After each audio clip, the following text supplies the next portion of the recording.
Then the butcher brushed sauce on the woman, intending to roast and eat her. The awakened woman quickly continued to pretend to be dead. When the butcher finished sprinkling the seasonings and turned around to get the barbecue gun, the woman immediately hid. She didn't dare to breathe loudly, but was suddenly scared to shout out by a corpse beside her. The angry butcher took out an iron fork and rushed over quickly, but the woman had already hidden behind the door at this time. The butcher suddenly turned around,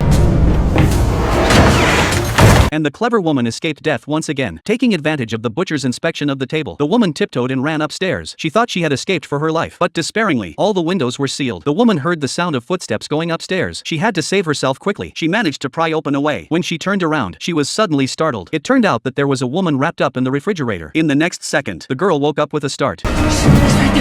He's coming! He's right! She quickly told the girl not to make a sound because the butcher had already come to the door of the room. The woman asked her to continue to pretend to be dead and closed the refrigerator door. The butcher inspected around but didn't find anyone. However, the woman's blood footprints exposed the truth. At this time, the woman could already hear the butcher's heavy breathing. She raised a wine bottle, ready to defend herself at any time, but the butcher turned around and left. She couldn't believe it and moved forward. In the end, the desperate woman was thrown into the oven.